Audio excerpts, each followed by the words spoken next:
திண்டுக்கல் மாவட்டம் சேடப்பட்டியைச் சேர்ந்தவர் சக்திவேல். இவர் அப்பகுதியில் கூலி வேலை செய்து வந்துள்ளார். இவரது மனைவி கௌசல்யா கடந்த 2001ஆம் ஆண்டு பிப்ரவரி 20ஆம் தேதி இரவு சக்திவேல் மற்றும் அவரது மனைவி கௌசல்யா ஆகிய இருவரையும் செம்பட்டி காவல் நிலைய போலீசார் திருட்டு சம்பவம் தொடர்பாக காவல் நிலையத்திற்கு விசாரணைக்கு அழைத்துச் சென்றுள்ளனர். அங்கு ஆய்வாளர் ரங்கசாமி, காவலர்கள் வீரணத்தேவர் மற்றும் சின்னத்தேவர் ஆகியோர் சக்திவேல் கண்முன்னேயே கௌசல்யாவின் உடைகளை அவிழ்த்து மானபங்கம் செய்து லத்தியால் தாக்கி விசாரணை செய்துள்ளனர். பின்னர் அழைக்கும் போதெல்லாம் விசாரணைக்கு வர வேண்டும் என கணவன் மனைவி இருவரையும் மிரட்டி போலீசார் வீட்டுக்கு அனுப்பி வைத்துள்ளனர். இதில் மனமுடைந்த கௌசல்யா தோட்டத்து கிணற்றில் விழுந்து தற்கொலைக்கு முயன்றுள்ளார். பின்னர் ஊர் மக்கள் அவரை பலத்த காயங்களுடன் மீட்டு திண்டுக்கல் அரசு மருத்துவமனையில் சிகிச்சைக்காக சேர்த்துள்ளனர். இச்சம்பவம் தொடர்பாக பாதிக்கப்பட்ட சக்திவேல் திண்டுக்கல் கோட்டாட்சியர் ஜெகநாதனிடம் புகார் அளித்துள்ளார்.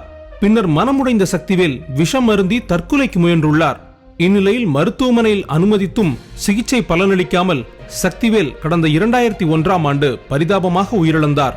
சக்திவேல் அளித்த புகாரின் அடிப்படையில் கோட்டாட்சியர் ஜெகநாதன் விசாரணை மேற்கொண்டுள்ளார். இந்த வழக்கு தொடர்பாக ஆவணங்கள், 40 சாட்சிகள் ஆகியவற்றை கோட்டாட்சியர் திண்டுக்கல் நீதிமன்றத்தில் தாக்கல் செய்தார். இந்த வழக்கு விசாரணை திண்டுக்கல் முதன்மை உதவி அமர்வு நீதிமன்றத்தில் நடைபெற்று வந்தது.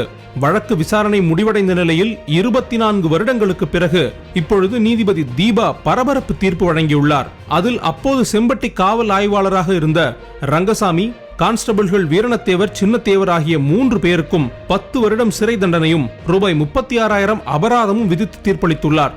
இதில் ரங்கசாமிக்கு தற்போது வயது 77, வீரணத்தேவருக்கு 68 மற்றும் சின்னத்தேவருக்கு 69 வயதாகிறது. தற்பொழுது குற்றவாளிகள் மூவரும் பணியிலிருந்து ஓய்வு பெற்றுவிட்டார்கள் என்பது குறிப்பிடத்தக்கது.